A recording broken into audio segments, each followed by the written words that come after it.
¿Qué son las proteínas? La palabra proteína viene del griego proteios, que significa prominente o de primera calidad. Las proteínas están formadas por cientos o miles de cadenas de aminoácidos que se caracterizan por tener un grupo carboxilo y un grupo amino unidos al mismo carbono. Poseen además una cadena lateral que es diferente para cada aminoácido. Hay 20 tipos de cadenas laterales y por lo tanto 20 aminoácidos distintos. Los aminoácidos se unen entre sí a través de enlaces peptídicos, que son enlaces covalentes entre el grupo carboxilo de un aminoácido y el grupo amino de otros. Tipos de aminoácidos. Existen 20 diferentes aminoácidos, de los cuales 9 aminoácidos son esenciales y se llaman así porque no los puede producir el cuerpo. En consecuencia, deben provenir de los alimentos. Los 9 aminoácidos esenciales son isoleucina, leucina, lisina, metionina, fenilalanina, treonina, triptófano, valina y la histidina en los niños. La forma que adoptan las proteínas en el espacio depende de la secuencia de aminoácidos y de las condiciones externas como el pH, la concentración de sales, la temperatura, entre otros. Estructura de los aminoácidos. Estructura primaria es la secuencia de aminoácidos unidos por un enlace peptídico. Estructura secundaria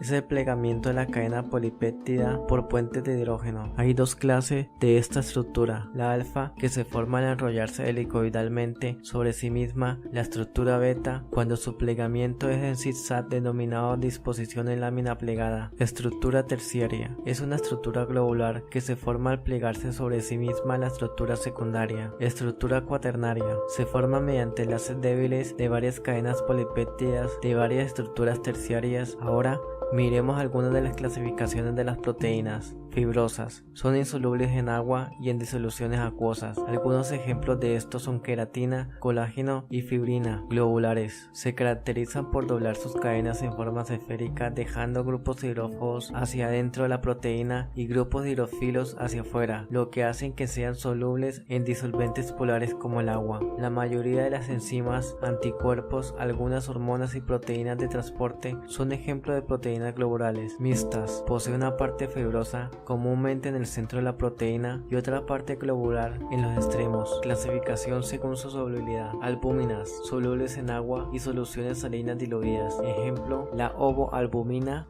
Globulinas, insolubles en agua pero solubles en soluciones salinas. Ejemplos, la miosina, la glicina y la glicina. Glutelinas, insolubles en agua o soluciones salinas pero solubles en medios ácidos o básicos. Ejemplos, las glutelinas del trigo. Prolaminas, solubles en etanol. Ejemplo, la gliadina del trigo y ceína del maíz. Histonas, son solubles en medios ácidos. Las proteínas, debido a sus funciones, se pueden clasificar en catálisis. Está formado por enzimas proteicas que se encargan de realizar reacciones químicas de una manera más rápida y eficiente, procesos que resultan de suma importancia para el organismo. Por ejemplo, la pepsina. Esta enzima se encuentra en el sistema digestivo y se encarga de degradar los alimentos. Reguladoras. Las hormonas son un tipo de proteínas las cuales ayudan a que exista un equilibrio entre las funciones que realiza el cuerpo. Tal es el caso de la insulina, que se encarga de regular la glucosa que se encuentra en la sangre. Estructural. Este tipo de proteínas tienen la función de dar resistencia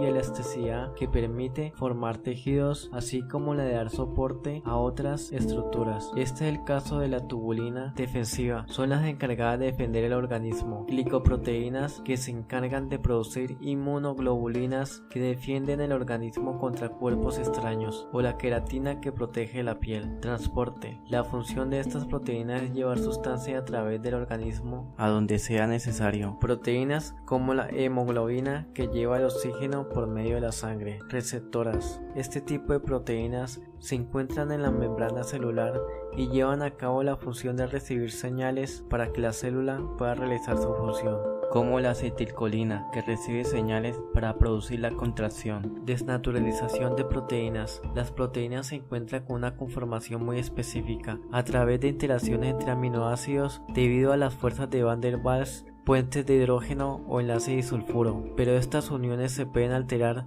si se producen cambios de pH, alteraciones en la concentración, agitación molecular o variaciones bruscas de temperatura. En estos casos, la cadena de aminoácidos tiende a desplegarse de una forma arbitraria, perdiendo su estructura tridimensional.